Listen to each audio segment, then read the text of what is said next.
try to become professors of our sport. You sat there and you're like, have we done too much? First time on the start line, I was like, oh my God, what's all this noise? They've done too much. They're going to suffer for this. Go quick off the start, you get into a race pattern, you go quick through the middle, and if you've got anything left, you put it in the end.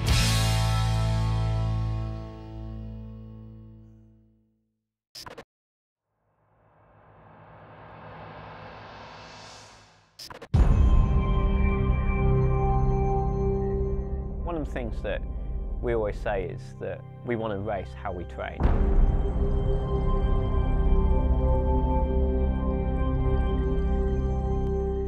So everything we do at the start is something that we've practiced over and over again.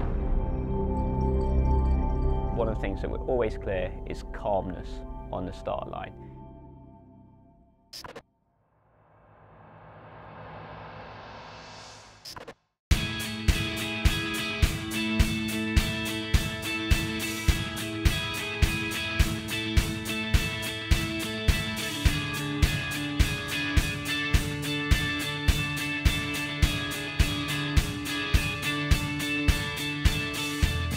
Look at the statistics and it shows that really being up on the beginning of the race is quite a crucial thing for an 8. But at the same time, there's no point having a very fast first 250 metres if we can't follow it up with 1750 metres of very good rowing. So we don't get so hung up on it. It's part of the process that we go through. Put maximal effort to get the boat from stationary to its top speed as quickly as possible. And you go from 3/4 slide to half slide, and then you lengthen each stroke out like that. And you just have to make sure that that is well practiced, that is well thought out, and that is, you know, taught to death so that there is no mistakes. So there's this sort of constant focus on feeling and moving together in unity, and that's something you want to establish right at the start of the race. Off the start, you've got to be a bit reactive. You're pulling hard, you're trying to get the boat up to speed, so you're suddenly moving very quickly, very suddenly, so you've got to be moving together very suddenly. And that's something you practice, but again, you know, you've got conditions, boat's not stable all the time, people move slightly differently, things aren't always perfect. So you want to basically make sure that your first 10 strokes are exactly the way you want to row. You want them to be locked, you want them to be levered, you want them to be nice loose catches, and you want them to be nice dark deep finishes. And then you go from really short slides to really long slide, and hopefully that transforms itself into a really strong race pace that no one else can live with.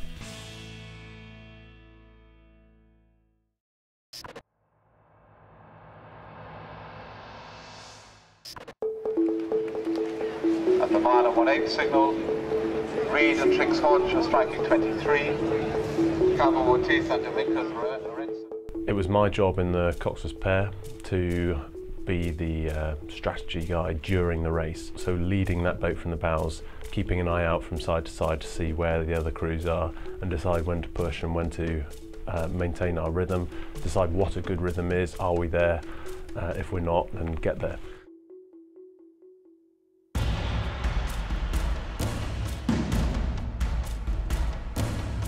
It's always very hard to map something out because you can't prejudge what another nation's going to do. We always have some clear ideas what certain nations will do. It's unusual for the Canadians not to be leading off or doing everything they can to be leading off the start. But I don't think we like to go down the naive route of prejudging what someone else is going to do. We have to put together a race which we think is going to win for us. You go out and you've got to stick to it. If you start doing something else during a race, I mean, the chance that it's not going to pay off. You put all that time into planning, into preparation for a reason. If you go in and you start doing something different in the race, then you're just liable for screwing up, to be honest. Strategies differ from race to race, but I think one of the beautiful things about rowing is you can't get physically put off by the opposition. You can't get tackled like you can in football or rugby.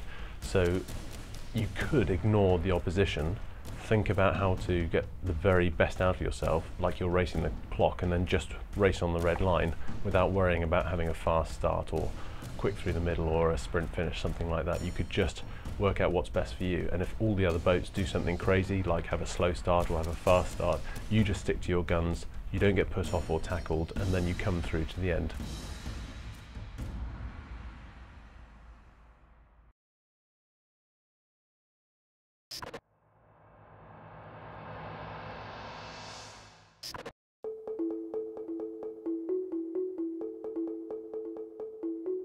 course it's good to get up and look back on the field. You can sit up tall and row with confidence and look back knowing that you're in a strong position, but it hurts like hell to get there, of course. So you need to work out what's best for your crew and what your strengths are, and that's partly psychological and partly physiological and partly technical. Controlling your mind and your mental thoughts is probably a triad part of racing. There's the physical side, which is just what you can put into the boat. There's the technical side, which is how you apply that power. And the mental side is actually how you regulate it all. You've got to think like what we're doing is right. The reason why they're a length behind is because they can't hold us, they can't keep up with us. That's the mentality, that's the strong belief that you have. Whereas if we're a length behind and you're looking around and you're going, man, they're quick, we've lost this race. You don't think like that. You think on the other side and you go, they've done too much, they're going to suffer for this. Because ultimately our strategy doesn't get defined by what other people do.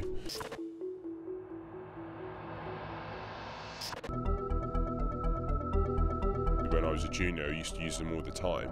I think that's partly because as a junior you don't really know how to push yourself to the extreme that we do now. So you're going along at a race pace that feels nice and comfortable, and then someone says, we used to have a T-Power call after a song and it was pathetic, but then all of a sudden the boat would just fly where everyone's giving maximal effort for like 10 strokes. We haven't used them so much in the 8 in the last few years really.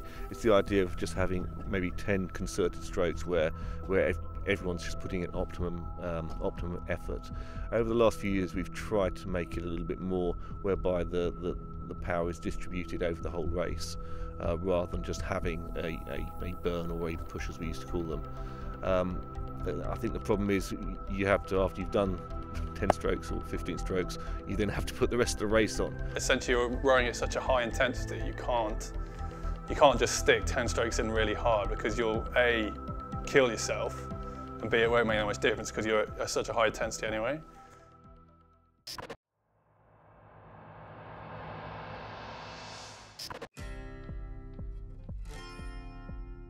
You do want to put everything on the line, you want to throw the kitchen sink at it, but you want to throw it in like an organised manner.